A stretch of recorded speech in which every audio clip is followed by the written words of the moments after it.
Hi guys, welcome back to my channel. Today is so exciting because we are doing my 2025 reading journal flip through. So last year I read 151 books and I kept track of it all in here. There's lots of spreads in here and this was my first year of actually doing a reading journals. I've definitely learned a lot. Some of these spreads are really not my favorite, so this is a safe space. Be nice, okay? I know some of them are kind of hard to look at, so we won't spend too long on those, but I am proud of a lot of the spreads that are in here, and I have already started my 2026 reading journal as well after reflecting on what spreads I would like to keep and which ones should be staying in 2025. If you're maybe looking for some inspiration for your reading journal, or maybe you want to feel good about your reading journal because some of these will probably make your reading journal look very Pinterest worthy, or if you just want to hear me yap about my reading journal, you are in the right place.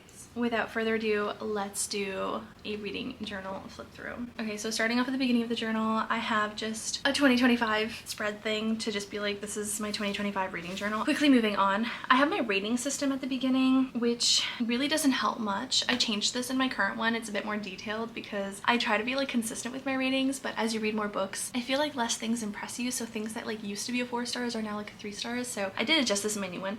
And then I do have my book goals as well, which I did redo in my new one. I did have read my TBR and end the year with less than 50 books on my TBR as one of my goals, which was very ambitious because I started the year with like 125 or something like that. So that was very ambitious. I would have gotten there if I didn't buy so many books, but what can you do? And then the other goal was to spend less than $500 on books, which again, I did not manage to do because I did buy so many books, but I still think my spending went down from the year before, so I'll count that as a win, but I technically did not achieve this goal. Then I set to get a library card as a goal, and I did do that. Read 125 books. Smashed it, and then keep up with a book journal, which I also did. So overall, I'm still pretty proud of the book goals I was able to accomplish. Okay, then we have my book budget. I made this spread to keep on track of my book goal, so I put in all the books that I bought, how much they were, and how much my budget balance was at, and like it remained. I think just keeping track of it and being accountable to it still helped. I also crossed off or like highlighted the ones that I read, so I feel like that was also nice to sort of keep track. I started this a bit too late. I wish I started that earlier. I feel like that would have motivated me more to buy the books that I was purchasing at the time. Moving on, we have my personal library. So this is a spread where I put in every single book that I own, and then I would color it in based on the year that I read it. So a little Dutch door here, goes on for a while. Then we have my DNF graveyard. So I'm the type of person who reads a lot of books at the same time, and sometimes I will put a book down for an extended period of time, also known as a soft DNF. And so here is where I would put down all my soft DNFs. I would aim to, I said resurrect them, but basically finish them so that they wouldn't be DNFs. I didn't get to all of them. Some of them I did include here where I've only read like the first chapter, so it never felt like I was in the book, and I don't know if I would call that a soft DNF. I mean, I guess I technically did start it and technically didn't finish it, but that's essentially what is remaining here. And I like the spread. I haven't done it yet in my new book journal, but I think I will. Then we have the classic, the series tracker. I like how this turned out, and there's a lot of series on here, but I also did finish a lot of series this year. It says I started 2025 with 42 incomplete series, but 23 technically that I was in the middle of, and I'm ending the year with 18 of which I'm in the middle of. So at least I'm like in the middle of less series, but I still like have more series on my shelf, but I'm not like starting them until I have less series that I'm in the middle of, which I don't really know if that really matters, but I guess in my brain it's better to not be in the middle of so many series. So we're in the middle of 5 less series than we were at the beginning of last year, so I don't know what to do with that information. Then we have a really embarrassing spread. I made a book bingo, but I made it a 4x5 instead of a 5x5, and it took me so long to realize I did this. This is really embarrassing. But honestly, the challenge is to complete all the squares rather than have a bingo, so I don't know, I just called it book bingo because it sounded nice. I did like an easy spread and a hard spread. I found them equally as challenging. The only one not filled out is a standalone fantasy. I don't know, I just don't read that many standalone fantasies. I'll even pick up a book that is a standalone fantasy because in my mind it is, like a Language of Dragons or Rose Bargain, things like that, and then I read them and I'm like, oh, actually they're all duologies, so what can you do? I would love a standalone fantasy. Quicksilver, that's another one. All these books I thought were standalone fantasies, and nope, they're not. I don't know why I thought they were standalone fantasies. Like, no one's out here tricking me. If anyone has any recommendations for standalone fantasies, please let me know. I would love a good standalone fantasy. But all in all, I think that the book bingo went really well. I think I'm gonna do this one in my new book journal as well. It was just kind of fun. And we have the alphabet reading challenge. This one, again, I think I did really well. I don't have U, X, or Z,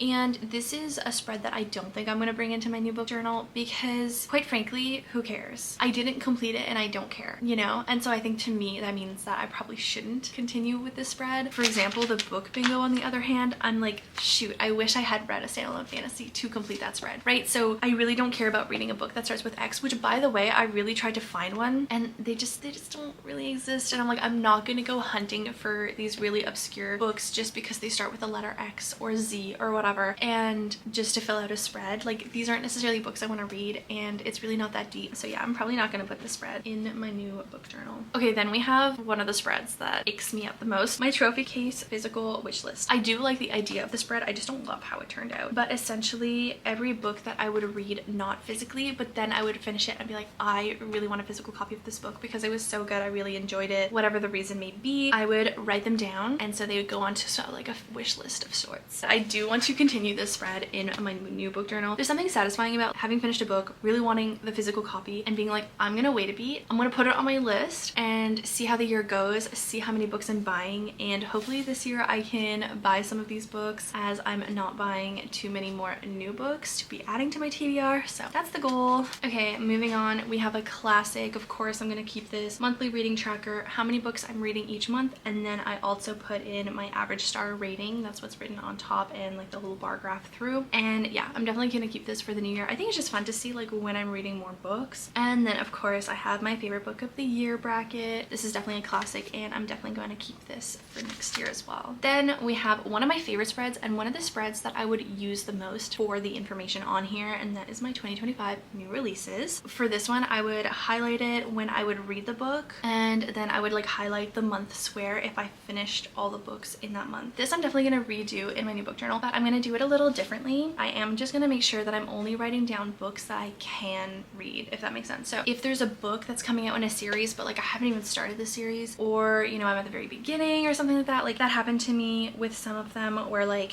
for example, Say You'll Remember Me. That's a book by Abby Jimenez. I had only read one Abby Jimenez book before 2025 and I wrote that down because I wanted to read more of her books, sure, and I wanted to be aware of her new release. Makes sense, right? But I also wanted to read all her books in order, which means I had to read 5 books before reading that, which is fine. I just didn't need to like write it down because this is also a spread that I was really trying to complete and read all the new releases that were on here. And so that's what I tried to do this year. Also, if I'm finishing up a series or I'm reading the next book in a series, I'm gonna check out when the next book is gonna be. Like, that's not something I need to be aware of. Like, if I finished the last Abby Jimenez book, I'd be like, okay, when's the new one coming out? I could just like look it up and then at that point in time add it to my calendar and make it a goal then to read it. Then we have my 5-star reads.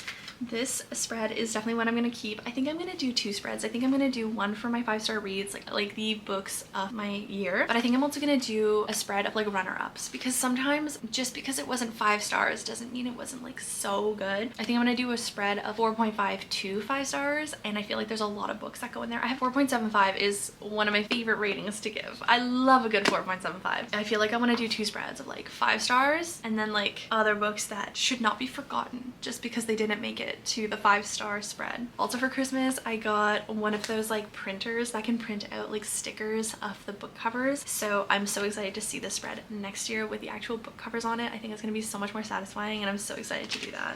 We have another spread, which honestly is really sad to me, and that is my 25 books in 2025, because I didn't take this spread as seriously as I should have throughout the year. And I don't think I made it, I don't want to say with the right intentions, like I did, but I don't think I thought about the books on here as well as I should have. I like my list, but it's a lot of books that I want to have read and not necessarily books that I want to read. If that makes sense to anyone, thank God. So I definitely had a harder time picking up some of these books. For that reason, I'm really excited for my 26 books of 2026. I made sure that it was a bit more attainable than these. I'm still proud of like the progress that I made, but this year I really want to finish this spread that I made for myself. So yeah, I'm really excited and I'm very optimistic as well that I get to finish it. Then one of my goals was to do more rereads. So I did make a spread for it. I did terrible at it. I only reread 1 book. However, I will say that's the first reread I've ever done in my entire life. So at least that's progress. I reread Fourth Wing. I convinced my boyfriend to read Fourth Wing and I said, if you read it, I'll buddy read it with you. It'll be a reread for me, but I'll read it with you. And so we did do that and that was really fun. I had a great time. But yeah, sadly only 1 reread. I don't know if I'll do a spread for my rereads. Maybe I will, but maybe I'll only put it in once I've done some rereads. We'll see. Then we have my books read in 2025 as a spread and then filled out with their star rating. I feel like this is pretty self-explanatory. I do like this spread. I like how it came out. I think that I'm probably gonna do a list version in my new book journal just because I have a lot of these like book doodles at this point, and I think I'd want to write in just a bit more information in terms of, was this on my TBR? Did I read it physically through a Kindle, through audio, like just things like that. I think that that would be just also like fun information to keep track of, I guess. Then one of the big challenges of my TBR, or one of my big dreams as a reader, is to read Tolkien's Middle-earth, which is where The Lord of the Rings is from, but there's so many other books that this author has written and that were not released necessarily, but a lot of them are now released with the help of his son that finished up all the manuscripts, so on and so on. But I do find the order of things incredibly difficult to figure out. I feel like there's a lot of books that contain other books within them. There's a lot of different suggested reading orders, so this was just my attempt at getting my head wrapped around it, and I wrote down the order in which it was written. I don't think this is the same as the order it was released in, but I don't think the released order is necessarily all that important because I don't think Tolkien or J.R.R. Tolkien released them. I think a lot of them were released by his son, so I don't know how important the released order is. But anyways, so that's what this spread is. We can move on. Then I have my TBR tracker. So this was an attempt to get it down to those 50 books, which we started with 127 books on my bookshelves at the beginning of the year were not read, out of a total of 216. So I calculated this as like what percentage of my library is on my TBR. So we started off with 59% and we ended off with 34%, which is amazing. That's like almost halved. But I didn't get my TBR under that 50 books because I bought like 80 books. So that's a lot to buy if you want to then decrease your balance to 50 books or less. Anyways, and I've done something very similar in my 2026 one. Then we have our monthly reading trackers spreads. This is just the classic, you know, what I read in each month. After January, I did put in my TBRs that I would make. I did make a TBR for basically every single month after that. Sometimes I'd put in the prompt, sometimes I wouldn't. I'd often write how many were off of my physical TBR, maybe the genres, definitely the ratings for everything. And some of these I really love, and I'm probably gonna make like almost an exactly the same spread for next year. And some of them just are, yeah, not that good, but overall still really liked it. Then we have more spreads. Tackling the physical TBR. I made this as a spread so that I would stop buying books. So this started partly through the year already, and so I told myself if I read 3 books I can buy 1 book. And I think because I started this so far into the year, I definitely didn't succeed. I would have had to read another like 30 books off of my physical TBR for this to balance itself, if that makes sense. But I did start this in my 2026 book journal. I'm really trying to keep it balanced in my new book journal, so we'll see how that goes. And then we have my physical TBR as a list. And I did this in my new one. It was just so freaking satisfying to cross these off. And so honestly, anything to motivate a girl to read her physical TBR, honestly. Then we have part 2 of a series tracker, just things that were added. There wasn't enough space. And then actually at the very end of this, I did find a reading order for the Universe of Middle-earth, which is amazing. And yeah, we're gonna hopefully start that this year. I mean, I'm talking about it plenty to be reading it for sure. Then again, a second spread for the book budget. I like the spread a lot, but because we ran out of room in the first one. And yeah, I'm definitely gonna be doing a book spread. I don't have a specific like dollar amount that I want to stay under this year, but just be more intentional with it. And I do have, like I said, I have a book budget spread, and hopefully I stay within the spread and I don't have to add more pages at the end of my reading journal. That I guess is the goal. Then I started doing seasonal TBRs and I loved it. I'm definitely gonna continue this. I wrote down all the books that could possibly go in the TBR, and then I would make an actual TBR on the side. I did this for only the fall and the winter. I think I'm gonna do it for all the seasons this year. That brings the 2025 journal to a close. My hope is that maybe this gave you some inspiration for your reading journal. I honestly loved keeping a book journal this past year. It was really fun. It was such a great way of getting even more satisfaction out of reading your books, especially the books you already own. As you can see, I had a lot of spreads for my TBRs, which probably overdone, and probably overdone in my new journal as well. What can you do? I've got a massive TBR, and if there's anything that will motivate motivate me to read them, then I will. And if there's anything that will give me more satisfaction out of finishing them, then that's what I'll do. It is what it is. It might be a little overdone, like I said, but I don't care. Yeah, there's a lot of spreads for my TBR in my 2026 journal. My 2026 reading journal setup and flip through will be coming out in the next few weeks. But for now, I hope you guys enjoyed watching and seeing what was in my 2025 reading journal. Let me know if you guys do a reading journal. I figure if you're watching this video, you probably do some sort of a reading journal, but still let me know. And let me know if there's any spreads that you think I should be adding to my reading journal that I missed. Thank you guys so much for watching, and hopefully I will see you in the next one very, very soon. Bye!